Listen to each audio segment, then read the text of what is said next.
Hello! Welcome to Leia Ragudo Channel! Gusto mo bang maging international student gaya ko? Or gusto mo bang malaman ang 10 steps para sa student visa application mo?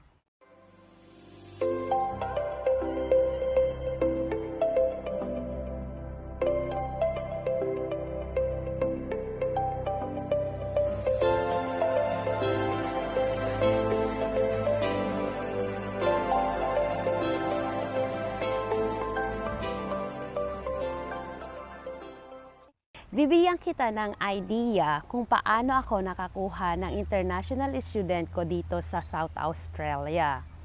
10 steps for international student visa application here in Australia.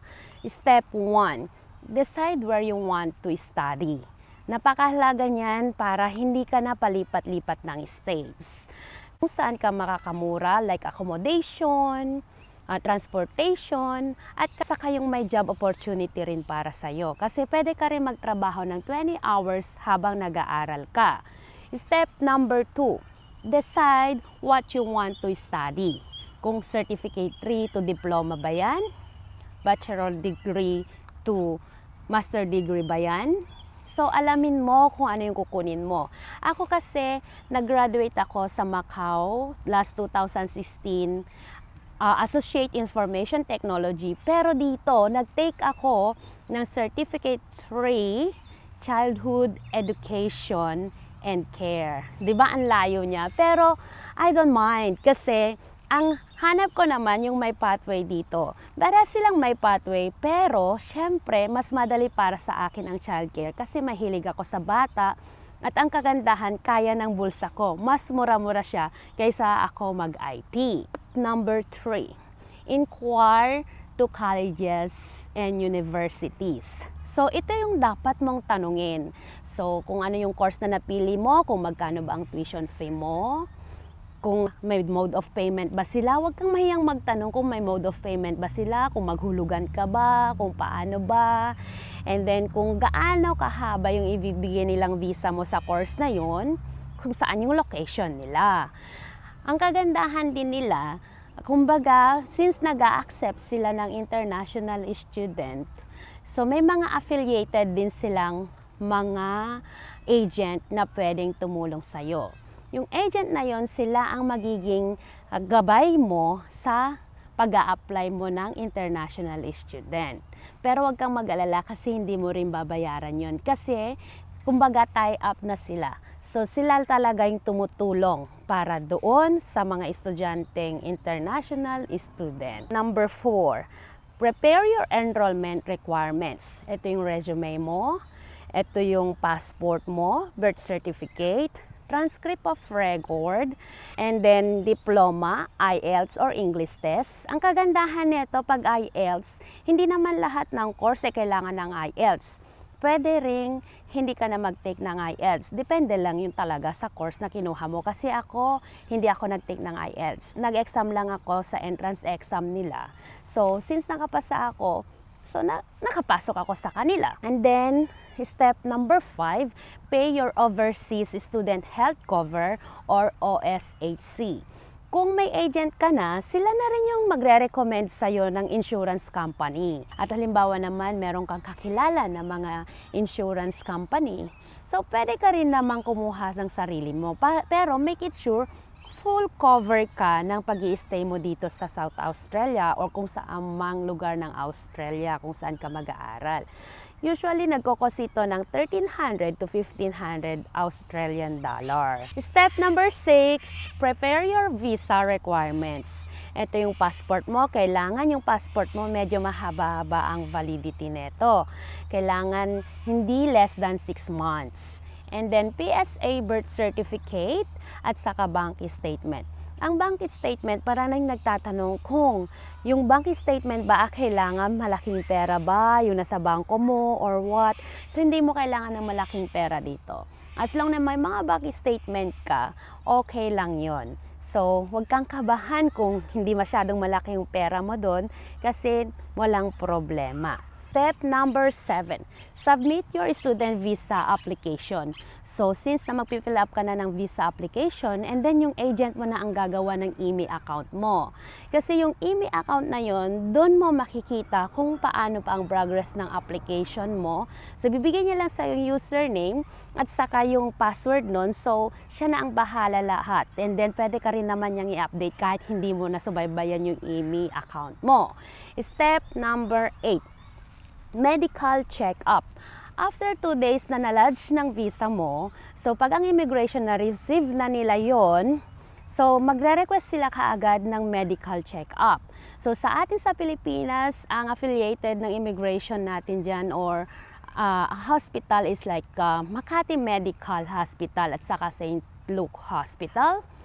So, depende yun kung saang place ka. So, ang kagandahan, ang medical mo din, hindi mo na kailangang antayin. So, sila mismo, yung hospital na mismo, ang magsasend sa immigration. So, mag-aantay ka na lang talaga. And then, step number 9, so waiting for the result of your visa. So, mga 14 days to 3 months ang aantayin mo pag wala ng problema sa mga requirements mo. Agad-agad yan, i-approve na nila. And then, syempre, pag may problema ka, may follow-up sila na email para sa'yo. And then, in step number 10, pag approve na yung visa mo, syempre, bibili ka na ng ticket mo. So, pag bumili ka ng ticket mo, siguro yung mag-ready-ready ka na kasi ganun lang siya kabilis, guys. Ganun lang siya kabilis. Basta alam mo yung step by step, napakadali lang. So, ayan. So, welcome sa Australia. Hello guys! Welcome sa Adelaide City. And ito si Air. Siya yung kaklase ko dito sa Australia. Yung mga topic namin based sa mga experience namin. So, hindi kami nagko-commercial or hindi kami migration agent. Parang tulong lang siya sa mga yung estudyanteng nasa Pinas or yung mga professionals na gustong pumunta dito. Experience lang. Based sa experience Yes. namin. Sa akin ay onshore, depende yun sa experience namin. So yung experience ko kasi, nandito na ako nung nag-apply ako ng student visa. So onshore ako. Yep. Ikaw, Besh, ano yung sa'yo? Di ba offshore ka? Yep. Nasa Pinas ako nun. Ano bang unang-unang mong itatanong sa akin? Kasi maraming nasa utak ko. Gaya nang sa akin, ang unang step ko, naghanap ako ng Yes. stay kung saan maganda. Ang napili ko, Adelaide, South Australia. Isipan kong mag-aral dito kasi maganda talaga ang Adelaide. Yep. So, ako yung naghanap Yes. sa mga school talaga. So, yung school ang magbibigay ng agent. So, pag onshore ka. Okay. Pag offshore ka naman, agent sila ang maghahanap ng school. Yep. And then sila yung tutulong sa'yo mag-process Yeah. ng papers mo. Sa case ko naman, agency ko ang pumili.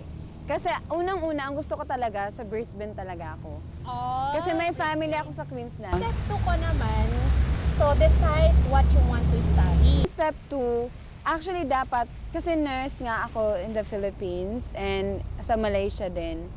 Kaso, hindi ako nakapag-hospital, guys. So, ang problema dun is parang mahihirapan ako mag-process ng ano ko. Parang yung for nursing registration dito sa Australia.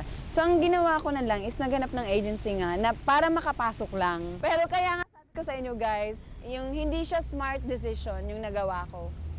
Which is aaminin ko talaga siya. Ako naman guys, para sa akin, smart decision na rin. Kasi unang-una, nakatipid ako. Kasi AIT ako, Associate Information Technology ako. So, hindi siya related sa course ko. Ang course Okay. ko ngayon, Early Childhood Education and Care. So, syempre, pag ang layo siya, di ba? Pero ang kagandahan naman nun, kaya ako siya pinili kasi nung nag-apply ako, may pathway. So, yun ang Oo. may pathway na course. So, that, Aim din sa akin. oo, may pathway. Pathway to PR. Oo, to PR. Ngayon guys, hindi na siya basta-basta kasi dapat team leader ka. Which is mamaya na natin yung pag-usapan pag kung early childhood education yung kukunin nyo.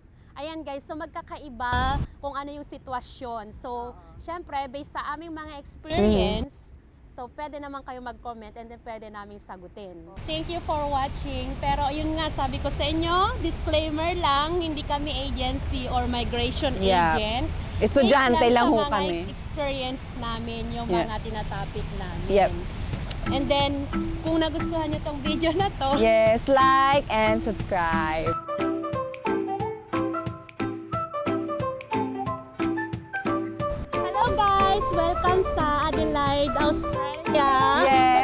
Thank you for having me here.